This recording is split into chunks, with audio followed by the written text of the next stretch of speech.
رحمۃ اللہ تعالیٰ علیہ اور اس خانوادے کے جتنے بھی بزرگ اور یہ کرام اور جتنے مشائخ دنیا سے گزر تھے ان کے اصال ثواب کے لیے یہ سالانہ اسے پاک محفل ہے کہ الا ان اولیاء اللہ لا خوف علیہم ولا هم يحزنون، الا آگاہ ہو جاؤ، خبردار جان لو، بے شک جو اللہ کے ولی ہیں انہیں خوف بھی کوئی نہیں اور انہیں غم بھی کوئی نہیں۔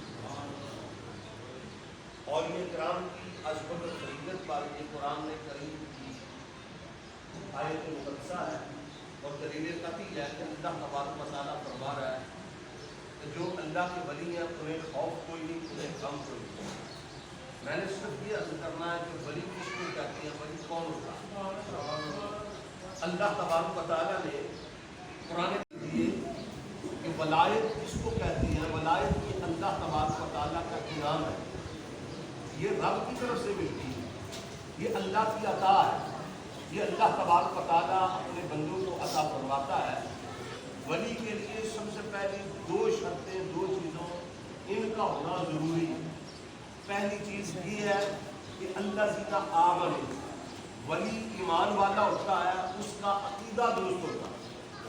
آج تک کوئی بد عقیدہ ولی اللہ کا نہیں بنا، کیونکہ یہ ولایت اللہ کا انعام ہے اور یہ سچوں کو ملا کرتا ہے، جھوٹوں کو نہیں ملتا۔ تو پہلی چیز یہ ہے کہ ولی وہ ہوتا ہے جس کا عقیدہ درست، اللہ زینا آمن کو کام یتقون۔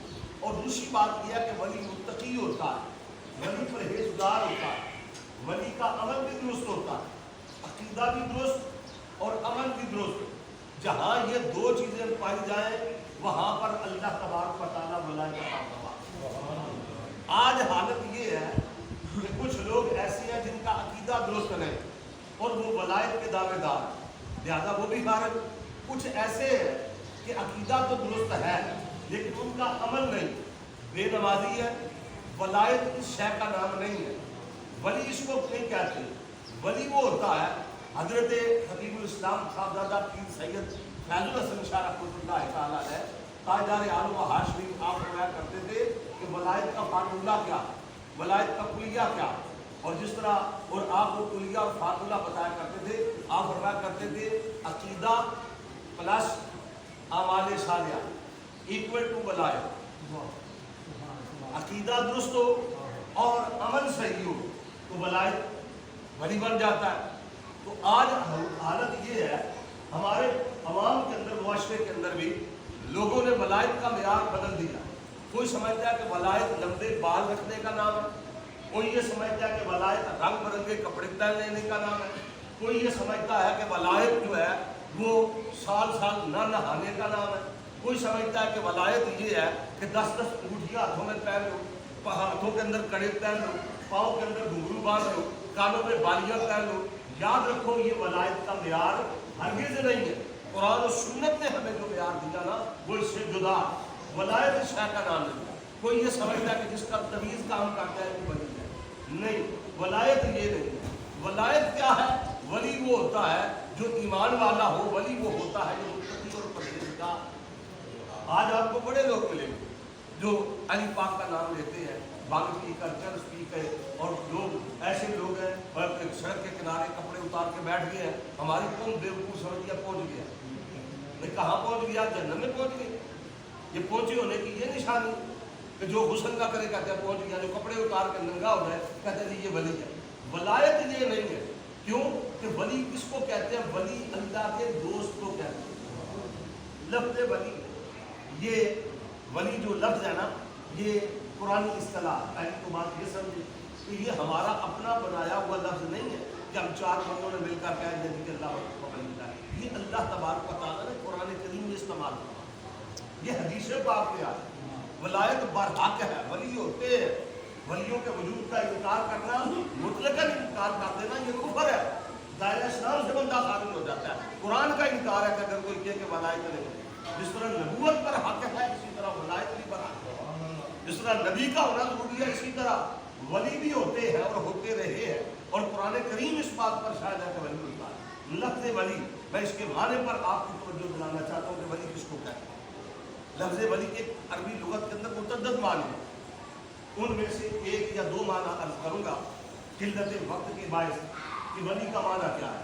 ولی کے متعدد معنی میں ولی کا معنی ہے قرب رکھنے والا، ولی کا معنی ہے دوست، ولی کا معنی ہے وارث، ولی کا معنی ہے مالک، ولی کا معنی ہے قریب، ولی کا معنی ہے دوست، ولی کا معنی ہے یار، ولی کا معنی ہے مددگار۔ یہ سب لفظ ولی کے معنی، لیکن ایک معنی ولی کا معنی محب، ولی کا معنی محبوب، یہ معنی لفظ ولی کے اندر پائے جاتے ہیں اور عربی لغت کے اندر بھی موجود ہے۔ 21 یا 22 علماء نے اس کے معنی بیان کی ہے۔ ولی کا ایک معنی اگر لایا جائے محب، تو ولی اس کو کہتے ہیں جو اللہ سے محبت کرنے والا، اور ولی کا معنی محبوب ہو تو اس کا مطلب یہ بنا ہوگا جس سے اللہ محبت کرے، اس کو ولی ہے۔ ولی کا ایک معنی ہے دوست، قریب، دوست، تو ولی اللہ کہتے ہیں تو اللہ کا دوست، اللہ کا دوست، اللہ جس سے یاری لگا لے، جس کو اللہ چن لے، جس سے اللہ محبت کرے، اس کو ولی کہتے ہیں۔ یہ ولی کا ایک معنی ہے قرب رکھنے والا، ولی بر وزن فعیل بمعنی فاعل، الولی ای دلو، یہ دلو ای القرب، ولی کا معنی ہے قرب رکھنے والا، قریبی، اللہ کا قریبی، اللہ کا قرب رکھنے والا، جسے اللہ کا قرب مل جائے۔ اور آپ یہ بات جانتے ہیں کہ ہر ایک کے قرب کی تاثیر ہوتی ہے نا، جب بندہ کسی کے قریب ہو جائے تو تاثیر ملے گی۔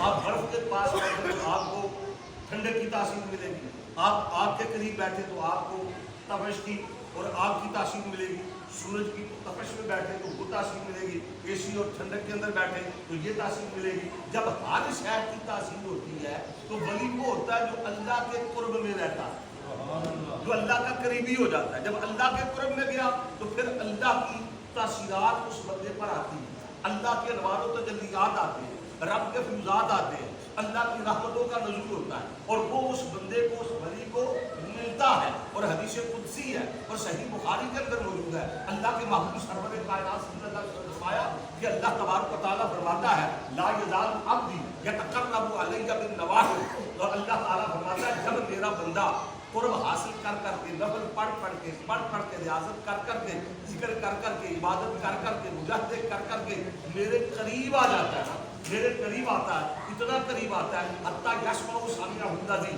اور اللہ تعالیٰ فرماتا ہے وہ اتنے قریب آ جاتا ہے کہ میں اس بندے کے کان بن جاتا ہوں جس سے وہ سنتا ہے، میں اس کی آنکھ بن جاتا ہوں جس سے وہ دیکھتا ہے، میں اس کی زبان بن جاتا ہوں جس سے وہ بولتا ہے، میں اس کی ناک بن جاتا ہوں جس سے وہ سونگھتا ہے، میں اس کے پاؤں بن جاتا ہوں جس سے وہ چلتا ہے، میں اس کے ہاتھ بن جاتا ہوں جس سے وہ پکڑتا ہے۔ یہ حدیث قدسی ہے۔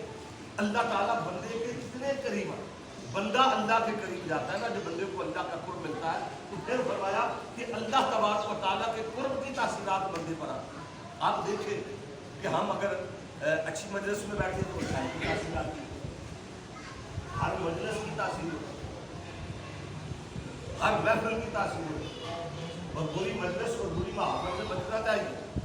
اگر کوئی غلط محفل میں بیٹھے گا نا، غلط مجلس میں بیٹھے گا تو برائی کی تاثیر آئے گی، نیک بندوں کے پاس بیٹھے گا اچھائی کی تاثیر آئے گی۔ رومیہ کشمیر میاں محمد آل کے قریب کی باتیں ہیں، بریاں لوکاں دی صحبت یارو جیویں دکان لوہارا، کپڑے پاویں کچھ کچھ رکھیے چمکا پین ہزارا، اور نیکاں لوکاں دی صحبت یارو جیویں دکان اتارا، سودا پاویں مول نہ لئیے ہلے آن ہزارا۔ سبحان اللہ۔ اگر آپ کسی بٹی پر، کسی لوہار کے پاس بیٹھیں گے نا تو آپ کو کوئی نہ کوئی کالک لگ ہی جائے، چاہے جتنے بھی کپڑے بچا کے رکھیں، کوئی نہ کوئی کالک، کوئی نہ کوئی سیاہی، کوئی نہ کوئی دھبا لگ جائے گا، کوئی چنگاری اڑ کر آپ کے کپڑوں کو خاکستر کر دے گی۔ اور اگر آپ کسی عطار، عطر فروش، پھول بیچنے والے کی دکان پہ جائے نا، کچھ نہ لیں، خوشبو تو آپ کو آ ہی جائے گی، خوشبو مل جاتی ہے۔ تو اسی طرح یہ اللہ کے جو ولی ہوتے ہیں نا، ان کی صحبت کی بھی تاثیر ہوتی ہے، ان کے پاس بیٹھنے کی بھی تاثیر ہوتی ہے۔ تاثیر کیا ہوتی ہے؟ تاثیر کیوں ہوتی ہے؟ کیونکہ یہ ولی اللہ کا معنی ہی میں نے یہ کیا، اور یہ معنی اس کا ہے کہ قرب رکھنے والا، جسے اللہ کا قرب مل جائے، جو اللہ کے قرب میں آ جائے، پھر اسے تاثیر نہیں آئے گی، اس پر وہ واردات نہیں آئے گی، وہ رحمتوں کا نزول نہیں ہوگا، پھر وہ ولی جو کہتا ہے رب کو کر دیتا۔ اور داتا گنبخش علی حجویری رحمۃ اللہ تعالی علیہ اشرف میں بتاتے ہیں جب بندہ نفل پڑھ کے رب کے قریب ہو جائے تو ایسے بندے کو رب نہیں کہنا چاہیے لیکن ربانی کہہ لینا چاہیے، حق نہیں کہنا چاہیے، حقانی کہہ لینا چاہیے. یہ بندہ اللہ کے قرب میں آ جاتا ہے. میں اس کی مثال آپ کو دیتا ہوں اور بات جلدی سمجھ میں آ جائے گی کہ لوگ کہتے ہیں کہ یہ ولی کو اللہ مانتے ہیں. نہیں، یہ شرک ہے. ولی ولی ہے، اللہ اللہ، نبی نبی ہے. ہم نبی کو ولی کو اللہ نہیں کہتے. ہم ان کو میرے شیخ کامل فرمایا کرتے تھے ہم ان اولیاء کو اللہ کا شریک نہیں کہتے، ہم انہیں اللہ کے قریب کہتے ہیں. یہ اللہ کے شریک نہیں، اللہ کے قریب ہے. ہم ان کو اللہ کا حبیب کہتے ہیں، ہم ان کو اللہ نہیں کہتے. یہ اللہ والے نہیں، یہ ولی اللہ ہے، یہ اللہ کے قریبی ہے. یہ اللہ کے شریک نہیں، اللہ کے قریب ہے. لوگوں کو غلط فہمی ہو گئی، کہتے ہیں یہ قبروں پہ جاتے، یہ تو ان کو ولیوں کو اللہ مانتے ہیں. نہ ہرگز نہیں، ہم ان کو اللہ نہیں کہتے. یہ بات یاد رکھیں، ہم ان کو اللہ کے قریب سمجھتے. میں مثال دینے لگا ہوں اور مثال سے بات آپ کو سمجھ میں آ جائے گی. اور وہ بات یہ ہے کہ آپ نے دیکھا ہوگا، نہیں دیکھا تو کسی لوہار کی بھٹی پر چلے جائیں دیکھیں. اور ہم نے کئی مرتبہ یہ دیکھا اور تجربہ کیا کہ لوہا لوہا ہے، لوہا. اب ادھر بھٹی آگ جاتی ہوتی ہے تو لوہار کیا کرتا ہے کہ اس لوہے کو آگ کے قریب لے جاتا ہے. جب لوہا آگ کے قریب گیا تو اب کیا ہوا؟ لوہے کی حالت بدلی، رنگ بدلا، روپ بدلا، کردار بدلا، افعال بدلے. لوہا پہلے ٹھنڈا تھا اب گرم ہونے لگا. لوہا پہلے کالا تھا اب سرخ ہونے لگا. لوہا پہلے سخت تھا اب نرم ہونے لگا. بھائی یہ لوہے کو کیا ہو رہا ہے؟ لوہے کو آگ کا قرب مل رہا، آگ کی تاثیرات آ رہی ہیں. اچھا اب یہ لوہا لوہا ہے کہ آگ ہے؟ آگ نہیں ہے، لوہا ہی ہے. ہم اس کو آگ نہیں کہہ سکتے. آگ آگ ہے، لوہا لوہا ہے.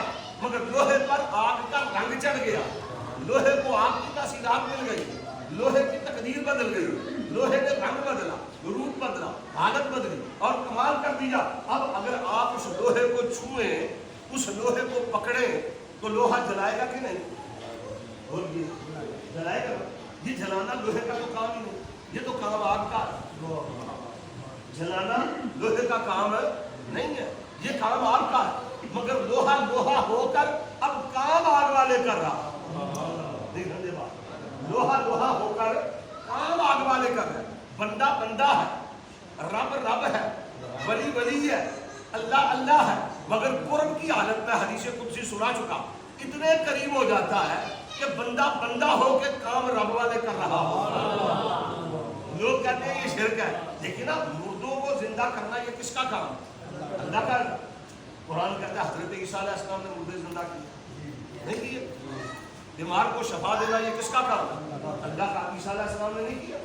بڑے ولیوں کے واقعات میرے پاس موجود ہیں جنہوں نے مردوں کو زندہ کر دیا. اور علماء فرماتے ہیں مردے زندہ کر دینا، صوفیاء فرماتے ہیں آسان ہے، مردہ دل زندہ کرنا مشکل ہے. مردہ دل زندہ کرنا، اور یہ اللہ والے وہ ہیں جو مردہ دلوں کو زندہ کر دیں. تو ان کے قرب کی یہ تاثیر ہوتی ہے. قرب کی وجہ سے اب وہ ہے لوہا ہی، کام آگ والے کر رہے ہیں. اللہ اللہ ہے، بندہ بندہ ہے. خدا بندے میں حلول نہیں کرتا، رب بندے میں دخول نہیں کرتا. وہ حلول سے پاک ہے، وہ دخول سے پاک ہے. بندہ بندہ ہے، رب رب ہے، نبی نبی ہے، اللہ اللہ ہے، اللہ اللہ ہے، نبی نبی ہے، اللہ اللہ ہے، ولی ولی ہے، اللہ اللہ ہے. یہ عبد اللہ ہے، اللہ اللہ ہے. یہ صفی اللہ ہے، اللہ اللہ ہے. یہ نجی اللہ ہے، اللہ اللہ ہے. یہ خلیل اللہ ہے، اللہ اللہ ہے. یہ ذبیح اللہ ہے، اللہ اللہ ہے. یہ کلیم اللہ ہے، اللہ اللہ ہے. یہ روح اللہ ہے، اللہ اللہ ہے. یہ کلمت اللہ ہے، اللہ اللہ ہے. یہ وجہ اللہ ہے، اللہ اللہ ہے. یہ لیمہ اللہ ہے، اللہ اللہ ہے. یہ عبد اللہ ہے، اللہ اللہ ہے. یہ حبیب اللہ ہے، اللہ اللہ ہے. یہ سیف اللہ ہے، اللہ اللہ ہے. یہ نعمت اللہ ہے، اللہ اللہ ہے. یہ ید اللہ ہے، اللہ اللہ ہے. یہ وجہ اللہ ہے، اللہ اللہ ہے. یہ ولی اللہ. سبحان اللہ. نعرہ تکبیر، نعرہ رسالت، اولیاء کرام کا ہونا یہ برحق ہے. اور یہ طے شدہ بات ہے کہ اللہ کے ولی ہوتے ہیں. ولایت برحق ہے. ولایت کا انکار کرنا یہ کفر ہے، ولایت کا انکار کرنا یہ کفر ہے، ولیوں کا ہونا یہ اللہ تبارک و تعالیٰ کی عطا ہے۔ اور اگلی بات میں یہ مردون طویل ہے، وقت تھوڑا ہے، میں جو بات عرض کرنا چاہتا ہوں اس پر آپ توجہ کریں، تو وہ بات یہ ہے کہ جو اللہ کے ولی ہے اور یہ کرام ہے، یہ اللہ کے ولی ولایت کے اندر کرامت کا ہونا یہ بھی اللہ تبارک و تعالیٰ کا ہے۔ اپنا اپنے بندوں کو کرامتیں عطا فرما، نبی کے لیے معجزہ ہوتا ہے، ولی کے لیے کرامت ہوتا ہے۔ نبی کے لیے معجزے کا ہونا ضروری ہے، ولی کے لیے کرامت کا ہونا ضروری نہیں، جس کو چاہتا ہے اللہ تعالیٰ عطا کر دیتا ہے۔ حضرت باقی بستانی رحمۃ اللہ تعالیٰ علیہ کو متعلق آتا ہے کہ ایک شخص آپ کے پاس اور تقریباً 7 برس آپ کے پاس تھا۔ 7 برس کے بعد جب جانے لگا تو آپ نے فرمایا بالکل آئے تھے میرے پاس اور اتنا عرصہ ہے انہیں اپنے آنے کا مقصد نہیں بیان کیا۔ مقصد کیا؟ اس نے عرض کی حضرت میں نے آپ کی بڑی شہرت سنی، مجھے باقی اسلامی بہت بڑی شخصیت ہے، بہت بڑا نام ہے اور یا کے امام ہے، اور میں آپ کا نام، آپ کا شعرا اور آپ کی شہرت سن کر آیا تھا کہ چل کے بیٹھوں گا دیکھوں گا۔ اتنا عرصہ آپ کے پاس رہا، میں نے آپ کی کوئی کرامت نہیں دیکھی، اس لیے میں واپس جا رہا ہوں۔ آیا تھا بیت ہونے کے لیے سے، اب کرامت نہیں دیکھی، میں واپس جا رہا ہوں۔ تو حضرت باقی مستانی رحمۃ اللہ تعالیٰ نے فرمایا کہ بیت ہو نہ ہو تیری مرضی، مگر ایک بات مجھے بتا دے، یہ 7 برس تو میرے پاس رہا، تو نے میری کرامت نہیں دیکھی، یہ بتا میرا کوئی فعل سنت کے خلاف بھی دیکھا، کوئی میرا عمل سنت کے خلاف دیکھا؟ اس نے کہا نہیں، پر میں اس سے بڑی کرامت علامہ فرماتے ہیں 1000 کرامتوں سے ایک استقامت بہتر ہے۔ جو بندہ سنت پر، شریعت پر عمل کرتا ہے نا، یہ کرامت سے بڑھ کر ہے، اور اللہ تعالیٰ اپنے پیاروں کو کرامتیں عطا فرماتا ہے۔ لوگ تو آج انکار کرتے ہیں کہ ولی یہ نہیں کر سکتا، وہ نہیں کر سکتا، یہ کیسے ہو گیا، وہ کیسے ہو گیا۔ ان لوگوں نے، اس بیچاروں نے قرآن ہی نہیں پڑھا، وہ علمی یتیم ہے، انہیں حدیث نہیں پڑھی، انہوں نے قرآن نہیں پڑھا، انہیں پتہ ہی نہیں ہے۔ قرآن پڑھو، اللہ تبارک و تعالیٰ نے ذکر نہیں کیا حضرت سلیمان علیہ السلام کہ جب ملکہ بلقیس کا تخت جو ہے وہ جو 30 گز چوڑا اور 70 گز جو ہے وہ لمبا اور 40 گز کہتے ہیں اونچا تھا، اتنا بڑا تخت اس نے 7ویں کوٹھری کے اندر رکھا ہوا تھا، تو حضرت سلیمان علیہ السلام نے، درباری موجود ہے، دربار لگا ہوا ہے، حضرت سلیمان علیہ السلام نے فرمایا بھائی کوئی ہے جو ملکہ بلقیس جو بالکل قریب پہنچ چکی ہے، اس کے آنے سے پہلے اس کا تخت یہاں لے آئے۔ یہ بات قرآن کی، جس کا کوئی انکار نہیں کر سکتا۔ حدیث کو کوئی کہہ سکتا ہے ضعیف ہے، قرآن کی آیت تو ضعیف نہیں۔ تو ایک شخص، ایک جن، قرآن کہتا ہے کال افریت لگتے ہیں، ایک جن اور ایک میں لے کے آؤں، انا آتی کا بھی قبل نہیں، میں لے کے آؤں گا آپ کی جن کچہری پر خاص طور سے پہلے شروع کو وقت آپ کا دربار لگتا تھا اور 3-4 گھنٹے کا وقت ہوتا تھا۔ اس نے کہا میں اس سے کچہری ختم ہونے سے پہلے میں لے کے آتا ہوں، میں لاؤں۔ حضرت سلیمان علیہ السلام نے فرمایا مجھے اس سے بھی جلدی چاہیے، ہزاروں میل کے فاصلے پر ہے، اتنا بڑا تخت ہے اور سونے چاندی سے مزین ہے، 7ویں کوٹھری کے اندر ہے، باہر پہلے گارڈ موجود ہے، باہر جو ہے گارڈ موجود ہے، دائرہ ملکہ کا ہے، یہ تو نہیں پڑا ہوا کہ سیدھا سامنے پڑا ہوا کو اٹھا کے لے آئے، وہاں پر پڑا ہوا ہے۔ تو اب حضرت سلیمان علیہ السلام نے فرمایا نہیں مجھے اس سے بھی زیادہ چاہیے، جلدی چاہیے، یہ تو بڑی دیر ہے، تو 3 گھنٹے لگاؤ۔ تو ایک بابا ہوتا اللہ عمدہ ہونے، جس کے پاس کتاب کا تھوڑا سا علم ہے، وہ اٹھا اور اس نے کیا کہا؟ اس نے کہا میں نے کہا انا آتی کا بھی قبل ان یرتد علیک طرفک، اس نے کہا آپ کی آنکھ جھپکنے سے پہلے میں لے کے آتا ہوں۔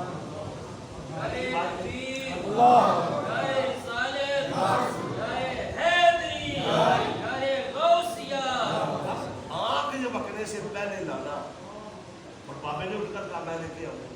بھائی وہاں پر بڑے بڑے زعماء بیٹھے تھے، بڑے بڑے زینت لوگ بیٹھے تھے، بڑے لکھے لوگ بیٹھے تھے، وزیر بیٹھے تھے، مشیر بیٹھے تھے، دربار لگا ہوا تھا، اور حضرت سلیمان علیہ السلام کی حکومت ہواؤں پر تھی، وہ خود بھی لا سکتے تھے، پرندوں پر تھی، جانوروں پر تھی، جنات پر ان کی حکومت تھی، لیکن حضرت سلیمان علیہ السلام نے جنہوں نے کہا کہ میں لے کے آتا ہوں، کہا نہیں پولیس سے جلدی چاہیے۔ پھر جن نہیں بولا، ایک بندہ ہوتا عاصم بن برقیہ جو آپ کا وزیر تھا اللہ کا ولی، اس نے کہا میں لے کے آتا ہوں۔ پوچھا وقت کتنا لگے گا؟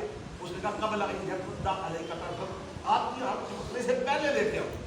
اب وہاں پر بڑے بڑے زعماء بیٹھے تھے. کسی نے یہ نہیں کہا کہ بابا جائے گا کیسے، لائے گا کیسے، اسے اٹھوائے گا کون، کس شہر میں لائے گا، کس طرح لائے گا، کیسے لائے گا، یہ کیسے ممکن ہے، یہ ہو نہیں سکتا، یہ کس طرح ہوگا. نہیں، لیکن اللہ کے نبی حضرت سلیمان علیہ السلام جانتے کہ یہ لا سکتا ہے. اب ابھی ادھر بات ختم ہوئی، قرآن کہتا ہے کہ وہ تخت سامنے ہوئی. حضرت سلیمان علیہ السلام نے کہا ھذا من فضل ربی، یہ میرے رب کا فضل ہے، یہ دیکھو آ گیا. تو وہ ملکہ سے کے آنے سے پہلے وہ ایک بابا، ایک ولی جو ہے وہ تخت لے کے آ گیا. تو اب کہنا پڑے گا، ماننا پڑے گا کہ یہ اللہ کے ولیوں کو، رب اپنے ولیوں کو، پیاروں کو کرامتیں دیتا ہے، ان کی کرامات برحق ہے، ان کو اللہ تعالیٰ کرامتی عطا فرماتا ہے. ولایت یہ اللہ کا انعام ہے اور رب اپنے بندوں کو یہ انعام عطا کرتا ہے. اللہ تبارک و تعالیٰ بندوں کو انعام دیتا ہے اور ولیوں کی کرامتیں یہ برحق ہیں. یہ قرآن سے میں نے ایک مثال دی ہے، ورنہ اس پر متعدد اس پر دلائل موجود ہے اور مثالیں موجود ہیں. کہنا یہ چاہتا ہوں، اس سے ایک بندہ کہنے لگا جی حضور داتا کرنے شریف جبیری رحمۃ اللہ تعالیٰ علیہ کے متعلق آتا ہے کہ آپ نے جب مسجد بنائی نا، مسجد تعمیر کی، تو لوگوں نے کہا جی قبلہ ٹیڑھا، مشہور بات کا میں سنا قبلہ ٹیڑھا. آپ کو مسجد بننے میں جو قبلے کا بھی کچھ کر رہے ہیں، کیا کریں گے؟ میں آ جاؤ. جب قبلہ بن گیا لوگوں سے کہا کہ آؤ اثر کی نماز کا وقت تھا، آپ نے فرمایا سارے آ گئے. تو آپ حضرت داتا کرنے شریف جبیری اس سے لے کر کھڑے ہو. آپ نے فرمایا چلو نماز پڑھو. قبلہ ہی ٹیڑھا ہم کیسے پڑھیں؟ اور میں پڑھو تو صحیح. اللہ اگر نہ سیدھا ہوا قبلہ تو دور آ لینا نماز. ٹھیک ہے. جب داتا صاحب نے اللہ حکم کہا نا، کہتے سارے پردے ہٹ گئے اور سب کو کعبہ سامنے پتہ چل گیا کعبہ تو بالکل سامنے. مجھ سے ایک بندہ پوچھنے لگا، کہنے لگا جناب یہ کیسے ہو؟ عقل نہیں مانتی. میں نے کہا عقل تو مانتی ہے، نہ مانتی ہے الگ بات ہے، عقل تو تسلیم کرنی ہے. کہنے لگا کیسے نہیں عقل نہیں مانتی؟ یہ لاہور میں بیٹھ کے داتا صاحب نے کعبہ کیسے کیا؟ میں نے کہا یہ کیا ہے؟ یہ موبائل. میں نے کہا یہ موبائل ہے، یہ یہاں بیٹھے ہوئے لائیو کعبہ دکھا سکتا ہے؟ دکھا سکتا. میں نے کہا مدینہ شریف میں مکہ میں خطبہ جمعہ ہوگا تو اس کے ذریعے تو دیکھ سکتا ہے. دنیا کے دوسرے کونے میں میچ ہو رہا اور تو یہاں پر بیٹھے ہوئے لائیو دیکھ سکتا ہے؟ کہتا نہیں دیکھ سکتا ہے. میں کہا تو عجیب بندہ، وہ خدا کے کمال کو نہیں مانتا، سائنس کے کمال کو مانتا. بھائی سائنس کی ٹیکنالوجی ہے نا، اس کو تو مانتا ہے کہ یہ دکھا سکتا ہے. میں نے کہا اگر یہ دکھا سکتا ہے تو داتا کو نہیں دکھا سکتا؟ اللہ اس کے رسول کے کمالات کو کیوں نہیں مانتا؟ کرامات کو کیوں نہیں مانتا؟ ولیوں کی کرامات کو، نبیوں کے معجزات کو کیوں نہیں مانتا؟ اگر وہ ہو سکتا ہے تو وہ تخت کیسے آیا؟ کعبہ کیسے نظر آیا؟ میں نے کہا تجھے اس عالم میں سے کعبہ کیسے نظر آتا ہے؟ کہنے لگے یہ تو سائنس کا کمال ہے. میں نے کہا سائنس کے کمال کو تو مانتا ہے، اللہ اور اس کے رسول کے اور اللہ کے بندوں کے کمال کو نہیں مانتا. کیا ہے تیرا ایمان؟ مشرکوں اور کافروں کے کمال کو تو مانتا ہے اور اللہ کے ولیوں کے اور بندوں کے ایمان والوں کے کمال کو نہیں مانتا. کیا ہونے لگا؟ پھر میں نے ایک بات کہی ہے، وہ بات میں آپ کے ذوق نظر کرنا چاہتا ہوں. میں نے یہ کہا کہ یہ موبائل ہو نا، موبائل یہ موبائل دکھاتا ہے، لائیو دکھاتا ہے. اس پہ آپ نے دیکھا ہوگا اور دیکھتے ہیں تو بتا اب وہ چیزیں جو ہم کہتے تھے لوگ نہیں مانتے تھے، اب سائنس نے وہ ثابت کر دی ہیں. اور الحمدللہ ہمارا عقیدہ جو ہے وہ سائنس کے ذریعے بھی ثابت ہے، عقل کے ذریعے بھی ثابت ہے. اس لیے کیسے ہو گئے؟ فلاں بندہ فلاں جگہ پہ کیسے پہنچ گیا؟ اس نے فلاں کو کہاں دیکھ لیا، کس طرح دیکھ لیا؟ مکے میں بیٹھ کر، مدینے میں بیٹھ کر مکے کو دیکھ لیا. حضور صلی اللہ علیہ وسلم ساری کائنات کو کیسے دیکھ لیا؟ تو کیسے دیکھ لیتا ہے اس کو؟ تو بھی تو غور کرنا. لیکن یہ تو موبائل ہے. میں کہا موبائل کا کمال ہے، یہ موبائل ہے، موبائل لو، موبائل میں نظر آ جائے. میں نے کہا سن، ہر موبائل میں نظر نہیں آتی. موبائل وہ چاہیے جو ٹچ ہو. کون سا موبائل؟ پہلے تو بھی کسی اللہ کے بندے سے ٹچ ہونا. یہ میت ٹچ ہونا ہے. میت کیا ہے؟ صحبت مجلس پیر میرے کی بہتر نفل نماز، یہ کہے کہ سخن شریف کو نادا محرم کردہ نازو. اللہ والوں کے ساتھ ٹچ ہو جائے. ان کے ساتھ وابستہ ہونا، ان کے ساتھ لگ جا. ہاں ہاں یہ نہ کہنا کوئی کہ جی وہ شاہ صاحب نے کہا تھا کہ موبائل دکھاتا ہے تو آپ دوسرا موبائل دکھاتے ہیں نمبروں والا، وہ کہیے کہ یہ موبائل نہیں دکھاتا. تو میں نے کہا کہ یہ والا موبائل نہیں تھا، پہلے ایک ٹچ موبائل، اور اس پر بھی غور کرنا. کوئی ٹچ موبائل لیا ہے خرید لے بازار سے، کہہ دی یہ تو نہیں دکھاتا. میں کہتا ہوں آپ نے کہا تھا کہ ٹچ موبائل دکھائے گا. میں نے کہا بات پوری سننا، پوری جب تک بات نہیں سنے گا بات بنے گی نہیں، تجھے سمجھ نہیں آئے گی. کہنے لگا وہ کیا؟ میں نے کہا صرف ٹچ موبائل سے کام نہیں کرنا، اس کے اندر سم کا ہونا بھی ضروری ہے. سم کا ہونا بھی صرف ٹچ ہونے سے بات نہیں بنے گی، تیرے سینے میں ایمان کی سم کا ہونا بھی ضروری ہے. ایمان کی سم بھی لانا. اور اچھا، اور پھر یاد رکھ صرف سم سے بھی کام نہیں بنے گا جب تک اس میں بیلنس نہیں ہوگا. بیلنس کیا ہے؟ نیک اعمال، تہجد، نمازیں پڑھ جانا، قرآن کی تلاوت، ذکر و اذکار، یہ بیلنس ہے نا. اس بیلنس کا ہونا بھی ضروری ہے. تم جا کے موبائل خرید لو اور اس میں سم بھی ڈال دو، لیکن اگر بیلنس نہیں ہوگا تو یہ موبائل کام نہیں کرے گا. بیلنس کا ہونا بھی ضروری ہے. اچھا بیلنس بھی ڈلوا لو تو ایک بات اور ہے بیک میں، وہ بھی ضروری ہے. وہ کیا ہے کہ سم بھی ہو، موبائل بھی آپ کے پاس ٹچ آ جائے، سم بھی ہو، اس کے اندر بیلنس بھی ہو، ابھی بھی کام نہیں بنے. کیوں؟ اب سم کا ایکٹیو ہونا ضروری ہے. سم کو ایکٹیو بھی کروانا پڑے گا نا. اچھا ایکٹیو کہاں ہوگا؟ ایکٹیو کرنے کے لیے کیا ضروری ہے؟ یہ فرنچائز بنے ہوئے. ایکٹیو کرنے کے لیے کیا ضروری ہے؟ ہیڈ کوارٹر میں رابطہ کرنا پڑے گا. اور سم کو ایکٹیو کروانے کے لیے کیا ہے؟ بایو میٹرک ہے. یہ جو انگوٹھے لگاتے ہیں بایو میٹرک ہے. یہ بایو میٹرک کس لیے؟ اس کی کیا حکمت ہے؟ یہ نادرا والے دیکھتے ہیں، ہیڈ کوارٹر والے دیکھتے ہیں کہ اپنا ہے کہ غیر ہے. کہ غیر ملکی تو نہیں، فراڈیا تو نہیں، کوئی دھوکے باز تو نہیں، کوئی بد عقیدہ تو نہیں. تو بایو میٹرک ہوتا ہے، چیک ہوتا ہے کہ یہ ہے کون.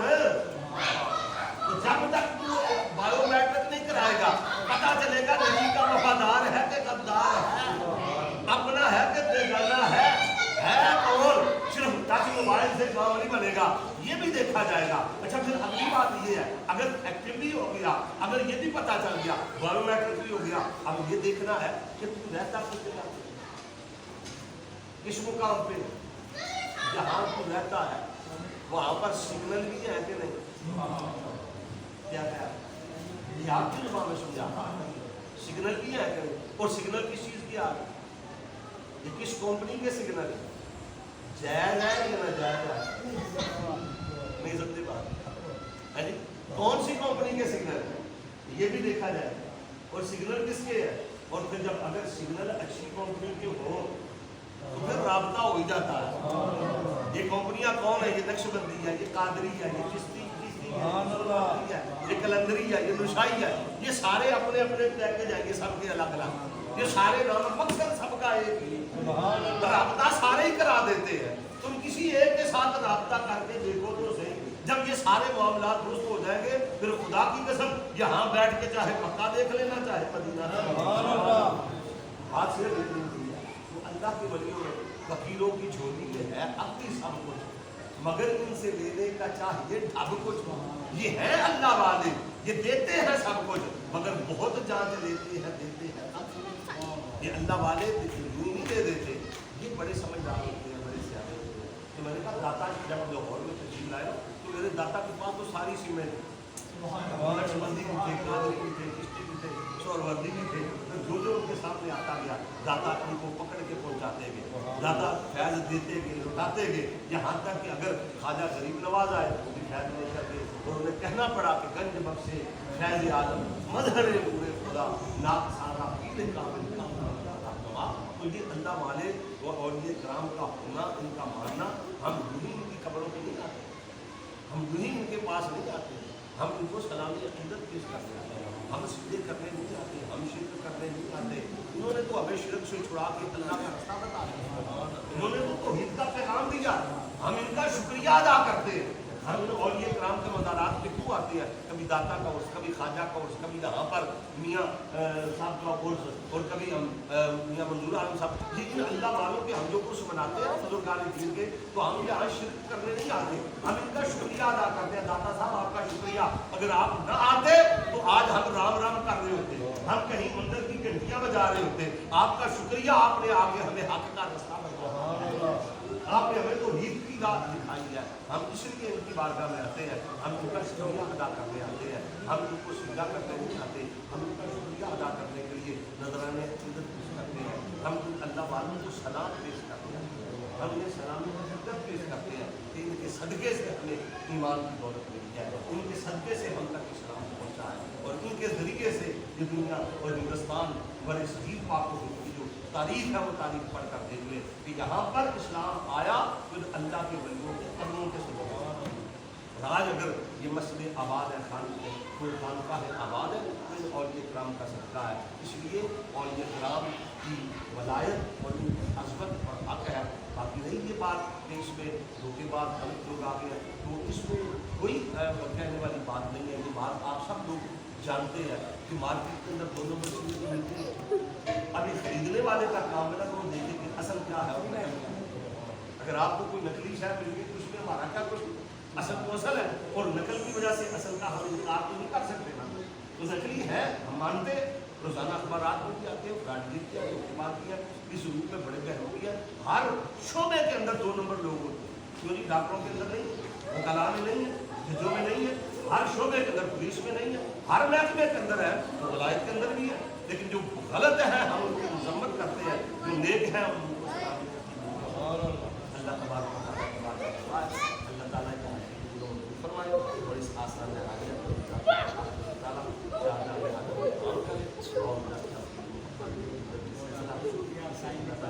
سلامت رکھے. قل هو الله أحد الله الصمد لم يلد ولم يولد ولم يكن له كفوا أحد. بسم الله الرحمن الرحيم. قل أعوذ برب الفلق من شر ما خلق ومن شر غاسق إذا وقب ومن شر النفاثات في العقد ومن شر حاسد إذا حسد. بسم الله الرحمن الرحيم. قل أعوذ برب الناس ملك الناس إله الناس من شر الوسواس الخناس الذي يوسوس في صدور الناس من الجنة والناس. بسم الله الرحمن الرحيم. الحمد لله رب العالمين الرحمن الرحيم مالك يوم الدين. إياك نعبد وإياك نستعين اهدنا الصراط المستقيم صراط الذين أنعمت عليهم غير المغضوب عليهم ولا الضالين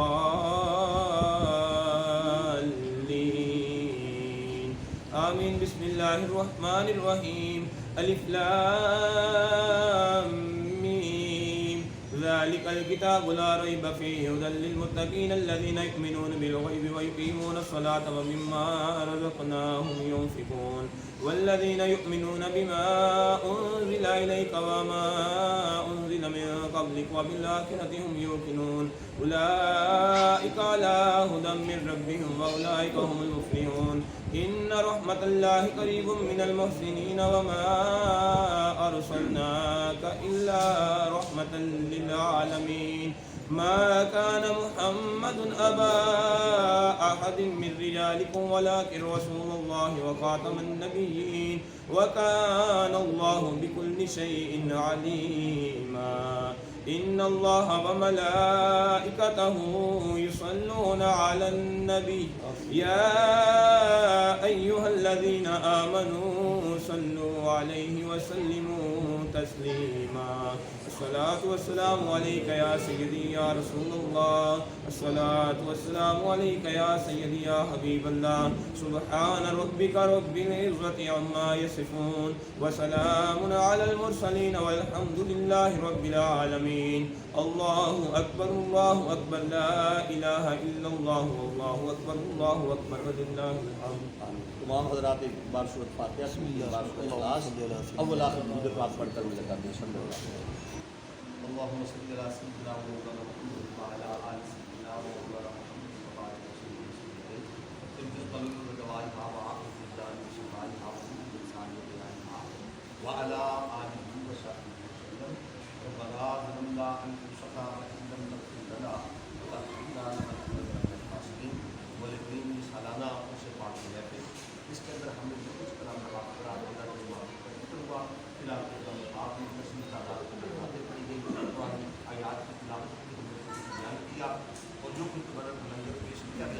الہی سب کا نماز اپنی بارگاہ میں اس پر نام مزید دو عدد ماتے قرآن کریم الہ العالمین کو ملوم فرما حضور کو روح سرور کائنات صلی اللہ علیہ وسلم کی بارگاہ میں بابسات کو مومنین سے جدا عیسیٰ صدیقہ کی ہدیتاً توفاتاً پیش کرتے ہیں 1,24,000 کو بھی سب اپنی امکان کی بارگاہ میں پیش کرتے ہیں مولا فرما حضور صلی اللہ علیہ وسلم کے والدین طیبین طاہرین آپ کی اولاد دیار اہل بیت نظام پنڈن پاک ازواج اولاد مناظر کے بعد شہدائے بدر کو حضورین خندق و کربلا کے تمام شہداء کی بارگاہ میں پیش کرتے ہیں سلسلہ نقشبندیہ قادریہ قصیدہ شادیہ نازیہ ویسے تمام سلاسل حقیقت کی بارگاہ میں پیش کرتے ہیں یا رب العالمین فرما الہ العالمین شاہد قرص نعم العالم رحمۃ اللہ تعالیٰ علیہ کی بارگاہ میں پیش کرتے ہیں یا مولا بخش رحمۃ اللہ تعالیٰ علیہ رشکان وادی کی رشدیہ کی طرف جتنے بھی بزرگ ہیں حضور سرور کائنات صلی اللہ علیہ وسلم تک والدین درجہ بدرجہ سب کی بارگاہ میں پیش کرتے ہیں الہی قبول اس احاطہ کے اندر جتنے بھی مومنین و مومنات موجود ہیں الہی سب کی کامل بخش فرما درجات کی بلندی عطا فرما ہر ان کی قبروں کو بقائے نور بنا جنت میں سے اعلیٰ مقام عطا فرما درجات کی بلندی عطا کرتے اللہم اغفر للمؤمنین والمؤمنات والمسلمین والمسلمات الاحیاء منهم والاموات ربنا اغفر لنا ولإخواننا ربنا اغفر لي ولوالدي وللمؤمنین یوم یقوم الحساب یا رب العالمین الہ العالمین ہم تیری بارگاہ کے اندر دعا کرتے ہیں التجا کرتے ہیں اے بزرگوں کے فضاد و برکات کو مولا کریم نے بتایا ہوئے طریقوں پر ہمیں عمل کرنا ہے جو تم نے اپنا قرب اپنی نعمت کی رحمت ان کو عطا فرمائی ان میں سے کچھ حصہ ہمیں بھی عطا فرما جس طرح انہوں نے مخلوق کی خدمت کی اور تیرے دین کی خدمت کی ہے الہی یا رب العالمین اس خانوادے کے ساتھ جتنے احباب وابستہ ہیں میں نے بھی رکھنا ہے اپنے فون کو الہ العالمین اور شکران کو جنت کے مقابل اعلیٰ فرما بیماروں کو صحت اور تندرستی عطا فرما ہم تیری بارگاہ کے اندر دعا تعلیم کیا کرو عالم اسلام کی مختلف مقام خصوص فلسطین کے مظلوم مسلمانوں کے لیے ہم دعا کرتے ہیں الہی انہیں ظلم کی اس چکی بربریت سے انہیں نجات عطا فرما غائب سے بہتری کے اسباب عطا فرما جو وجود کو یا رب العالمین صبح الہ العالمین کی منتشر کر دے اسلام کا بول بالا فرما اور قرآنوں کے اندر غیر کے دینی حمیت دینی پیدا فرما دے اور غیر کے ملی عطا فرما دے یا رب العالمین ہمیں جہاد کی طاقت اور قوت عطا فرما اسلامی حکمرانوں کو اس کے لیے الہ العالمین مل بیٹھ کر فیصلہ کرنے کی توفیق عطا فرما دے میں خصوصی طور پر ڈاکٹر صاحب کے لیے ان کے خاندان کے لیے سب کے لیے دعا کرتا ہوں اور آپس میں پیار محبت اتفاق اتحاد کی توفیق عطا فرما صحت تندرستی سلامتی عطا فرما مال جان عزت و آفت کی عطا فرما رزق میں خیر و برکت عطا فرما ہماری صبح کو شرف قبولیت عطا فرما اور اس آستانہ عالیہ پہ ہمارے ماضی کو باعث برکت باعث رحمت بنا دے اللہم انا نسألک العفو والعافیۃ فی الدین والدنیا والآخرہ رب اغفر وارحم وانت خیر الراحمین ربنا آتنا فی الدنیا حسنۃ وفی الآخرۃ حسنۃ وقنا عذاب النار وادخلنا الجنۃ والابرار یا سید غفار العالمین صلی اللہ تعالی علی محمد وعلی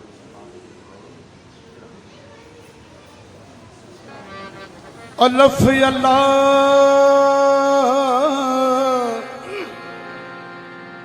چمبے دی بوٹی تے مرشد من وچ لائی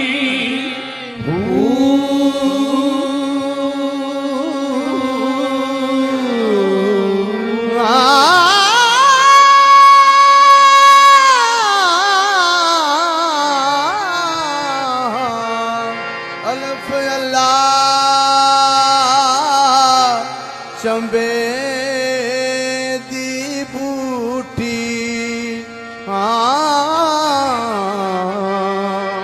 میرے مرشد مل وچ لائی